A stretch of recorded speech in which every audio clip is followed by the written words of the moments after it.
देखिए दोस्तों, मैं कुलदीप व्यास आपका व्यास आईएएस एकेडमी के चैनल पर एक बार फिर से बहुत बहुत स्वागत करता हूँ। आप सब लोग स्वस्थ होंगे, कोरोना के नए वेरिएंट से बचे रहिए। कुछ जो पहलू हैं, निषेध है, उनका पालन करते रहिए, कुछ सावधानियाँ को फॉलो करते रहिए और तैयारी करते रहिए। इन सबके बीच में तैयारी का मनोबल भी बनाए रखना जरूरी है। ठीक है, जैसा कि हमने प्रीवियस वीडियो में चर्चा की थी वैदिक साहित्य से संबंधित, तो कुछ लोगों का ये कमेंट और प्रश्न दोनों है कि सर महाभारत और रामायण के बारे में कुछ डेटा छूट गया है। तो आज क्लास की शुरुआत हम उसी महाभारत और रामायण के डेटा से कर ले रहे हैं। ठीक है, तो महाभारत और रामायण को अगर तैयार करना है तो पहले तो समझना होगा कि ये दोनों हैं क्या।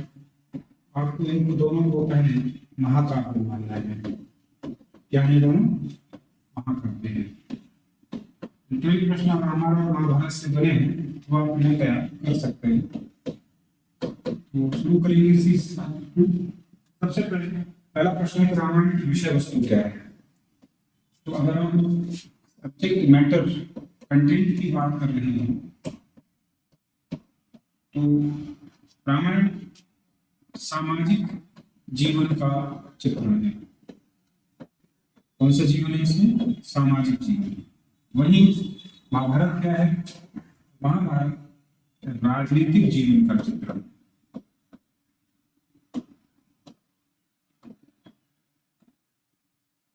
ठीक है, क्योंकि जो परिदृश्य दिखाया गया है तुलसी ने या वाल्मीकि ने, तो जब संस्कृत में लिखी गई तो भाषा दोनों की ही संस्कृत है, इसमें कोई समस्या नहीं है।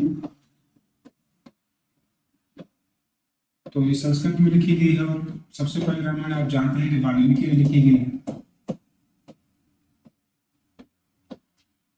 जब हिंदी अवधी मिक्स भाषा में लिखी गई तो आप जानते हैं कि तुलसी ने इसको लिखा था। दोनों में फर्क भी है और क्या फर्क है वो कभी डिस्कस करेंगे जब समय होगा और मैं इसकी जब क्लासेस होंगी तो। ठीक है, तो महाभारत का उल्लेख हुआ कहाँ पर है ये ध्यान रखना है।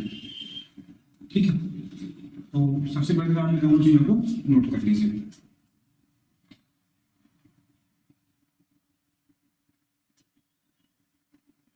चलिए फिर देखते हैं समय क्या है। तो माना जाता है, माइथोलॉजी तो कहती है कि लाखों साल पुरानी घटना है, लेकिन इतिहास कहता है कि 400 बीसी 400 बीसी का एक क्रम है लगभग।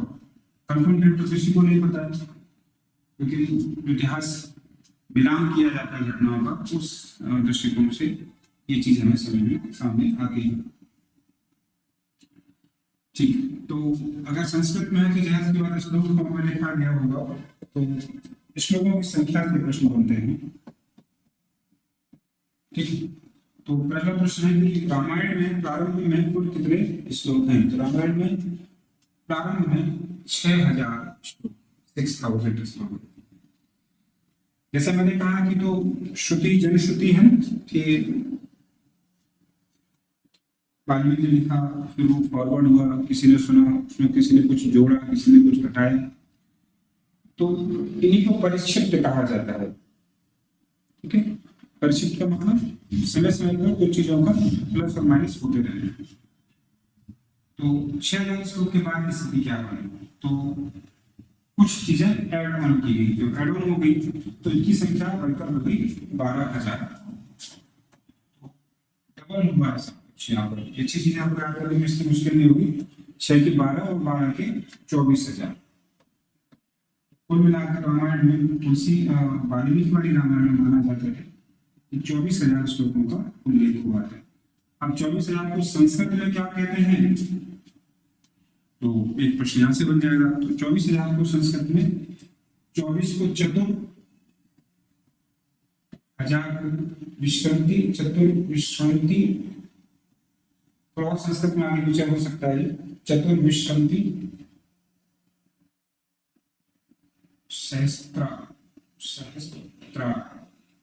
सहस्त्राई समथिंग ऐसा ही कुछ नाम है इसका। चतुर्विंशति की आप याद रखिएगा, तो ये 24 हो गए और सहस्त्राधिक माने 1000, 24,000 श्लोकों का संकलन है रामायण। ठीक है, इसी प्रकार से महाभारत की बात कर लेते हैं। तो माना जाता है कि महाभारत में प्रारंभ में संख्या कितनी है श्लोकों की, 8800 है।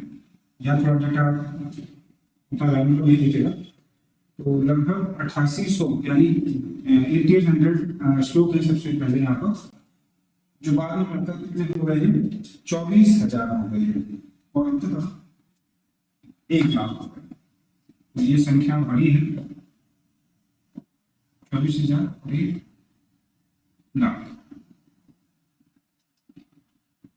ठीक है, तो प्रश्न बनता है कि महाभारत का दूसरा नाम क्या है।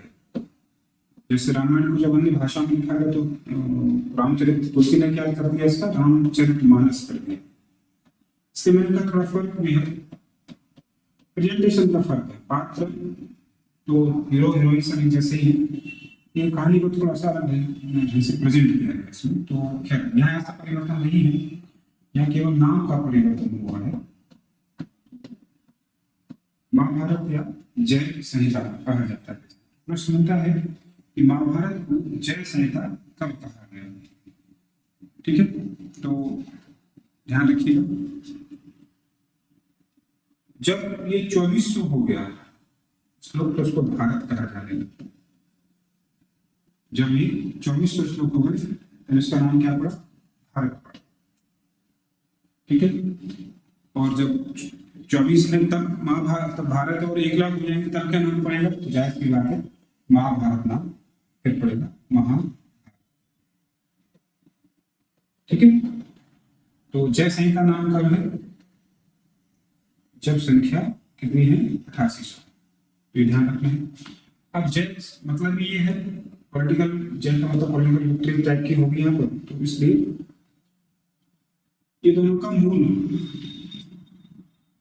तथ्यात्मक करते हैं। अब बाद में चलकर कुछ प्रश्न और बनते हैं, जैसे आप अगर चाहे कर सकते हैं, तमिल में पहली बार इसका अनुवाद कब हुआ, तमिल में पहली बार इसका अनुवाद कब होता है।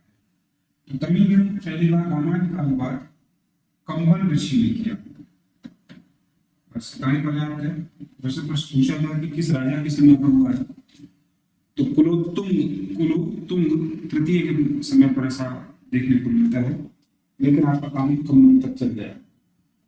तमिल की रामायण सबसे पहली बार कंबन ऋषि द्वारा लिखी गई है, लेकिन बाद के दलित नेता हैं उनको लगता है कि इस रामायण में, ये दोनों ही रामायणों में दलितों का उल्लेख नहीं है, केवल उच्च जातियों का, उच्च वर्गों का उल्लेख है। तो प्रतिक्रिया स्वरूप अपने तरीके से लिखने का प्रयास किया गया इस रामायण को। तो आधुनिक काल में फिर सच्ची रामायण लिखी गई। सच्ची रामायण आप समझ रहे होंगे कि एक अलग पर्सपेक्टिव दिया गया है, जो कि दलित पर्सपेक्टिव है। रामायण में ये दिखाया गया कि किस तरह से राम बिना दलितों की मदद के आगे नहीं बढ़ सकते, या बिना निम्न जातियों की या आम आदमी की मदद के आगे नहीं बढ़ पाए। इस चीज को दिखाया गया है। तो ये काम इसमें का आधुनिक भारत में ईवी रामास्वामी नायकर पेरियार का नाम था। प्यार से लोग पेरियार माने बड़ा भाई संबोधन है ना। तो नायकर पेरियार के द्वारा सच्ची रामायण भी लिखी गई है। यदि बंगला में भी ऐसा हुआ है, बंगला में, तमिल में तो कंबन ने लिखा है, तो बंगला में किसने लिखा है, बंगला में कृतिवास नामक लेखक है, वो बंगला में इसको लिख लेते हैं। तो ये छोटा सा दोनों का विश्लेषण। थोड़ा प्रश्न और है, वो भी आप देखिए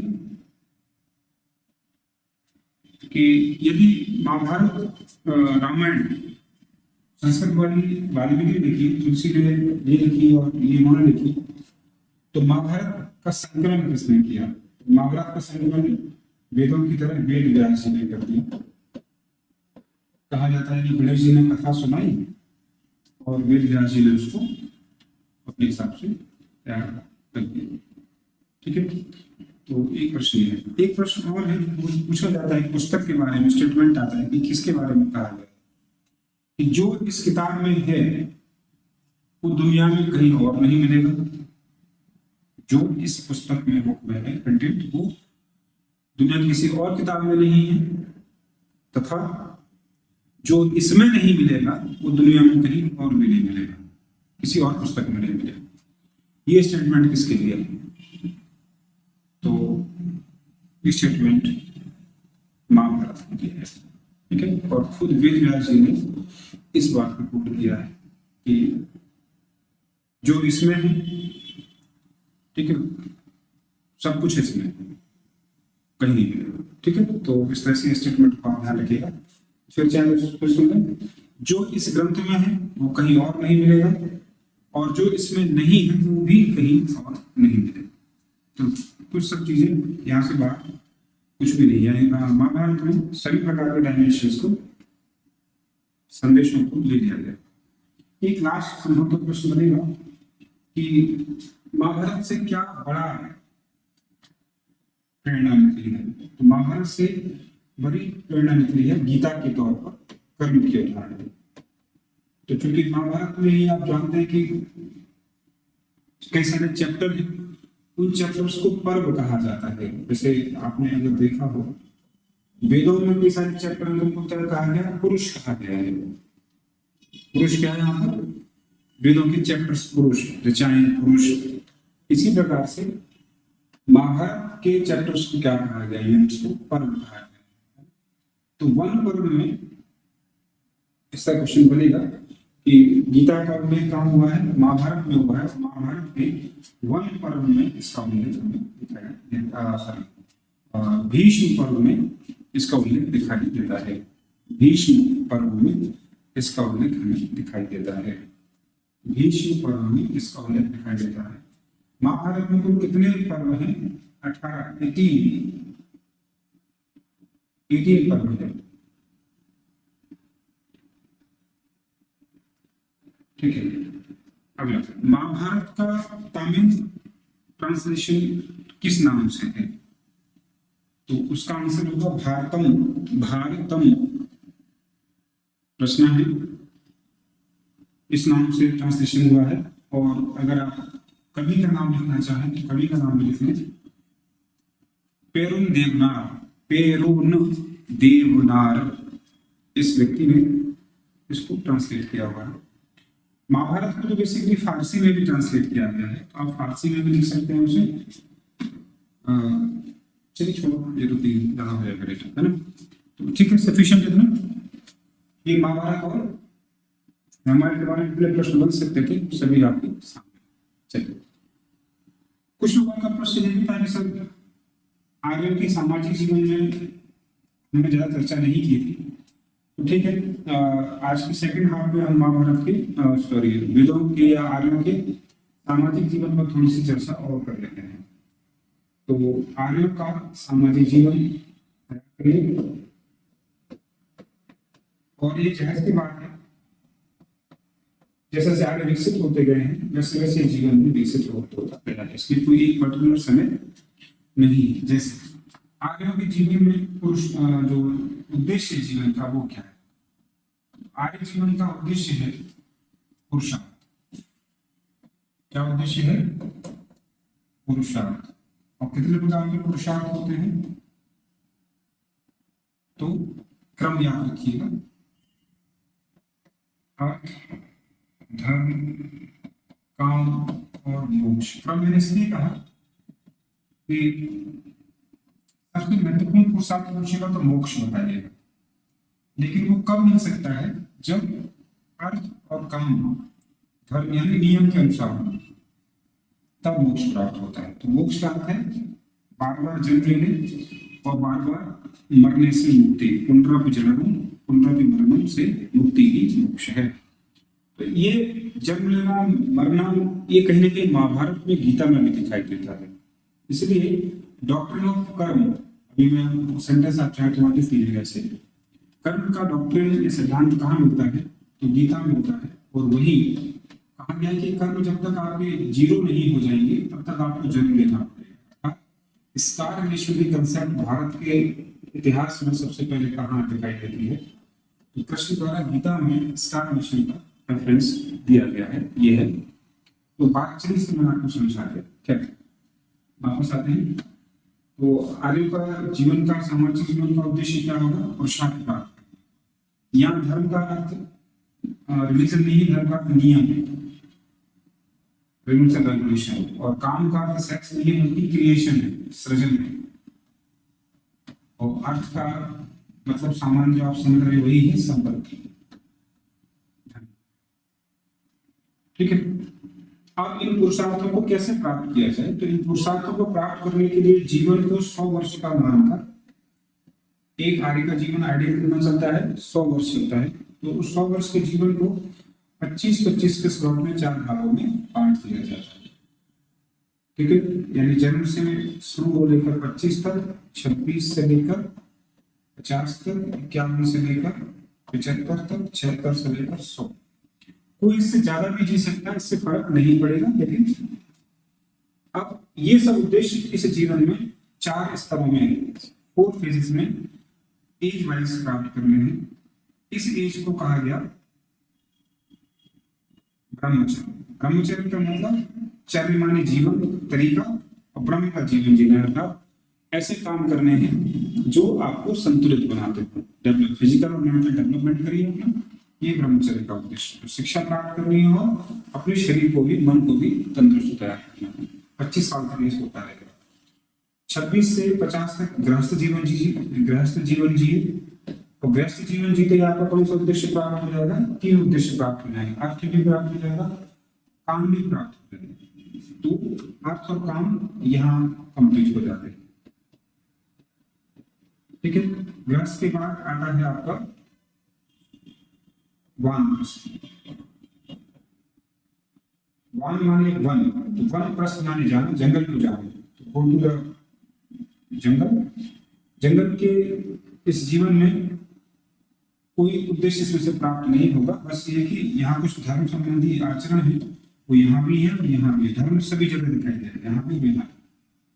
तो यहाँ जाकर क्या करना है? वानप्रस्थ में जाकर अपने जो सामाजिक जीवन है, आपने जो गृहस्थ में जो संबंध बनाए हैं, उन संबंधों से दूरी मेंटेन करनी है। उनसे लगाव, मोह को खत्म करना है, माया मोह को खत्म करना है। और जब आप 75 के हो जाएंगे तो आप संन्यास ले लीजिए, यानी हमारे को जो कुछ भी आपको दिया, यहाँ तक कि आपका नाम भी बदल दिया जाता है। तो स्वामी विवेकानंद का नाम आप जानते हैं क्या था, श्रद्धांजलि सरस्वती का नाम ओरिजिनल क्या था, उनके नाम क्यों चेंज किए गए? क्योंकि वो समाज की पहचान है। तो इस जीवन में सभी प्रकार की पहचान समाप्त करके आपको केवल एक पहचान बनानी है, अपने ईश्वर से जुड़ के बनानी है बस। तो अगर यहाँ से आपका बेटा भी आपको मिलने आ रहा है यहाँ पर, तो वो आपका बेटा नहीं है। यहाँ से पत्नी मिलने आ रही है, पत्नी नहीं है। वो आप सबको इक्वल भाव से देखेंगे, ना किसी के प्रति राग द्वेष यानी कोई इच्छा नहीं है। अगर ये सब आप अच्छे से कर लेते हैं तो आपको मोक्ष मिलेगा।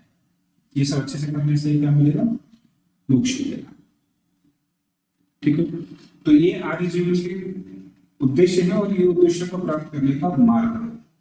इस मार्ग को क्या कहा गया? आश्रम व्यवस्था कहा गया। तो आर्य 4 पुरुषार्थ है, तो 4 ही आश्रम है। आर्य 4 और 16 का बड़ा कॉम्बिनेशन है। या तो कोई चीज 4 में मिलेगी, या कोई चीज फिर 16 में मिलेगी, 4। ठीक है। तो जीवन के लक्ष्य भी 4, टारगेट भी 4, और उनको प्राप्त करने के लिए 4 लेवल भी सफिशिएंट है। अब सब 16 में मिलेगा। 16 में क्या मिलेगा? 16 संस्कार। ठीक है। संस्कार क्या होते हैं? तो संस्कार बेसिकली रिचुअल्स होते हैं जिनको करने से व्यक्ति अपनी एज के एक पर्टिकुलर स्टेज में एंट्री कर जाता है। तो एक किसी एज में एंट्री करने से पहले आपको कुछ कंडक्ट करना पड़ेगा सेरेमनी, उसको संस्कार कहा जाता है। ऐसे आगे कोई लाइफ में कितने स्टेज आते हैं? 16 स्टेजेस आते हैं, जिसमें कुछ जन्म से पहले भी हैं। जैसे आपको रटना नहीं, केवल नाम बता रहा हूँ आपको। गर्भाधान, सीमांतोलन, जाट कर्म, ये सब क्या है? कुछ इनमें से जन्म से पहले के संस्कार हैं। जो संस्कार पूछे जाते हैं वो आप ध्यान रखिएगा। जैसे यज्ञोपवीत का संस्कार, यज्ञोपवीत ये क्या है? तो आपको जवाब देना होगा। यज्ञोपवीत का संस्कार बेसिकली जनेऊ संस्कार है। जो ज्यादा आजकल ब्राह्मण बनते हैं, ब्राह्मण भी कहाँ से बनते हैं आपके, ठीक है। तो ये है व्यक्ति का दूसरा जन्म माना जाता है। अगर एक्स व्यक्ति का जन्म हुआ है तो उसका ये दूसरा जन्म था, जब उसका यज्ञोपवीत जनेऊ हो जाता था। ऐसे ही एक और महत्वपूर्ण संस्कार जो आप सब लोग करते हैं आज की डेट में, पाणी ग्रहण। तो पाणी माने हाथ, हैंड, ग्रहण माने स्वीकार, हाथ स्वीकार करना। तो कन्या का हाथ वर द्वारा स्वीकार करना यानी विवाह। तो पाणी ग्रहण का मतलब क्या होगा, विवाह। इस तरह से 16 संस्कार हैं। तो संख्या पूछेगा और मेरी एक दो ये यहाँ से चर्चा चल सकती है, ठीक है। तो 4 और 16 के बीच में क्या मिलेगा, 8 मिलेगा।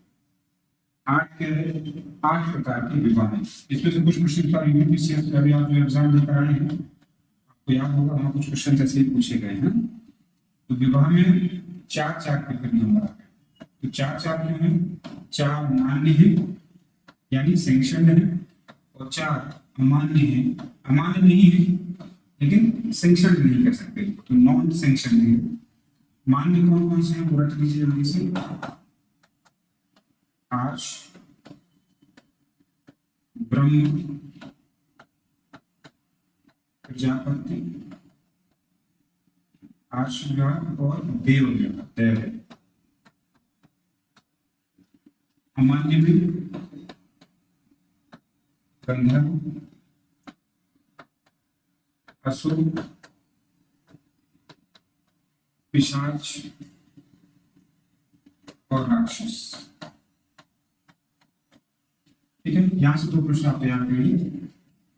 आज में हिंदू 7 फेरे लेकर विवाह करते हैं, कौन सा विवाह, ब्रह्म विवाह, याद रखना है कि पूछा जाएगा। और आज जो लोग अपने पसंद से विवाह करते हैं यानी प्रेम विवाह करते हैं, वो काइंड ऑफ गंधर्व विवाह है। गंधर्व विवाह का उदाहरण संयुक्त पृथ्वीराज का विवाह, कृष्ण ने भी ऐसे विवाह किया, शायद अर्जुन का विवाह ऐसे ही हुआ। कुछ उदाहरण इस तरह के गंधर्व विवाह के हैं, महाभारत में देखने को मिलते हैं, ठीक है। तो मुझे लगता है कि बात पुरुषार्थों से भी होगी, नंबर 1 आश्रम से भी होगी, नंबर 2 संस्कार से होगी, नंबर 3 विवाह से होगी। चलिए ठीक है, एक चीज और छूट रही है और आगे के जीवन का सबसे महत्वपूर्ण पक्ष है और वो है वर्ण व्यवस्था। क्वेश्चन क्या पूछेगा, वर्ण व्यवस्था का जन्म वैदिक पीरियड में हुआ, अगली वैदिक में हुआ।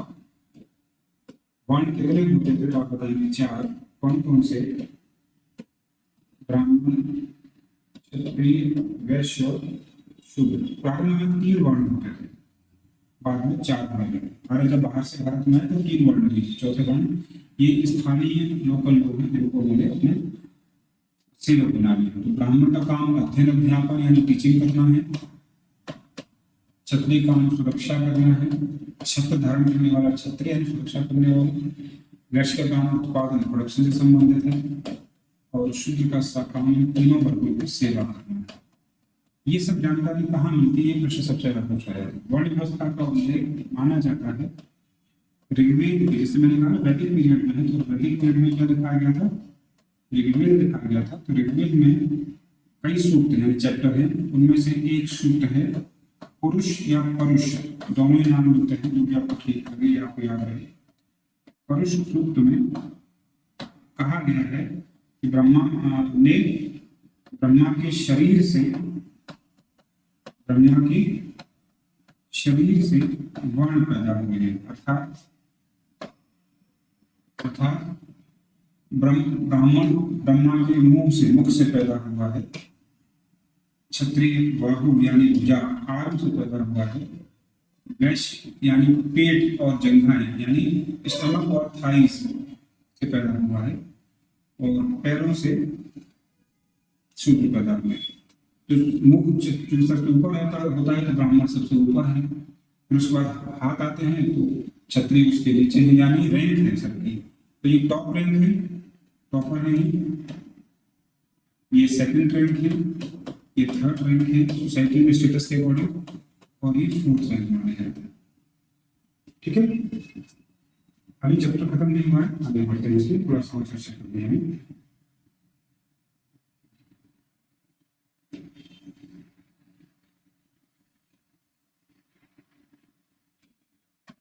ठीक है, क्या चर्चा करनी है?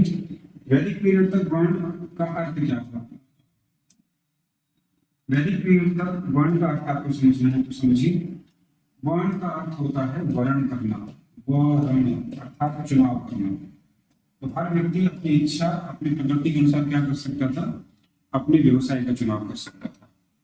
तो आज ब्राह्मण, कल क्षत्रिय, परसों वैश्य और उसके बाद शूद्र का काम है। शूद्र कभी ब्राह्मण बन सकता है जब भी इच्छा हो, चुनाव कर लीजिए। कब तक? केवल वैदिक पीरियड तक। लेकिन जैसे ही उत्तर वैदिक पीरियड शुरू हुआ, उत्तर वैदिक काल शुरू हुआ, यानी लेटर वैदिक शुरू हुआ, ये ऑप्शन खत्म हो गया। तो क्या हो गया? अब वर्ण या व्यवसाय जाति के आधार पर पहचाने जाने लगे। यानी यदि किसी एक्स का जन्म वाई ब्राह्मण के यहाँ पैदा हुआ है तो एक्स जीवन भर ब्राह्मण ही रहेगा। ठीक है, ए का जन्म यदि किसी बी शूद्र के यहाँ पैदा हुआ है तो ए जन्म भर शूद्र ही रहेगा, वो चाहकर भी परिवर्तन नहीं कर सकता था। जबकि वर्ण व्यवस्था में परिवर्तन हो सकते थे। इसलिए अब इस व्यवस्था को वर्ण ना कहकर क्या कहा जाने लगा? जाति कहा जाने लगा, कास्ट कहा जाने लगा था। तो जाति का जन्म क्वेश्चन बनेगा उत्तर वैदिक पीरियड की घटना मानी जाती है। लेकिन उत्तर वैदिक में भी काफी लंबे समय तक अनटचेबिलिटी नहीं है। शूद्र नीचे जन्म में स्ट्रेटा में या स्तर में, लेकिन अस्पृश्य नहीं है। तो लेटर वैदिक के भी अंतिम फेज में, लेटर वैदिक के भी अंतिम चरण में जाकर क्या पैदा हुआ है? अनटचेबिलिटी सामने आई। तब जाकर शूद्रों को क्या किया गया? समाज से, गांव से बाहर रखा गया, सार्वजनिक स्थानों से छूने से मना कर दिया गया। इस तरह के कई सारे उन पर क्या लग गए? डिसेबिलिटीज, यानी कि इस तरह की रोक लगा दी गई, सामाजिक, धार्मिक, आर्थिक, सांस्कृतिक, और उनके जीवन को एकदम आइसोलेशन में रिस्ट्रिक्ट करके छोड़ दिया गया। ये सब ब्राह्मण संस्कृति की देन थी। इसी सब का विरोध बुद्ध और जैन करेंगे, जो मैंने आपको कल चर्चा में बताया। इसी सब का विरोध, यही कारण है कि जैसे जैन और बुद्ध पैदा होंगे तो खासकर बुद्ध भेदभाव नहीं करेंगे, तो उनका अनुयायी वर्ग, जो फॉलोअर वर्ग है, सबसे ज्यादा कहां से आएगा? इस क्लास से। क्योंकि ये धर्म के मामले में थोड़े से पिछड़े हुए थे, ये बहुत पिछड़ रहे थे। जो आदमी को ऑप्शन देगा तुरंत ये थोड़े थोड़े वहां पर चले जाएंगे। अधिकांश अनुयायी बुद्ध और जैन के हमें इसी कम्युनिटी से आते हुए दिखाई देते हैं। यही बुद्ध की पॉपुलरिटी का एक बड़ा कारण। ठीक है, तो आज आर्यों को सामाजिक जीवन में त्याग कर लिया आपने, और आपने महाभारत और रामायण से संबंधित प्रश्न भी तैयार किए। थोड़ी स्पीड ज्यादा लगी है, लेकिन रिविजन के पॉइंट ऑफ व्यू से आधा घंटे का लेक्चर है और आपको मुझे लगता है कम से कम इतने ही प्रश्न तैयार हो गए हैं। तो प्रति मिनट के हिसाब से प्रश्न तैयार हुआ है, उत्तर भी आप रटेंगे। अगर थोड़ा ध्यान से सुना होगा तो रटने की जरूरत भी नहीं है। आप जब एग्जाम में प्रश्न उत्तर देखेंगे तो आपको जवाब भी मिल जाएगा। ठीक है, फिर एक नई वीडियो के साथ जल्दी ही आपसे मिलते हैं। ठीक है, बाय बाय।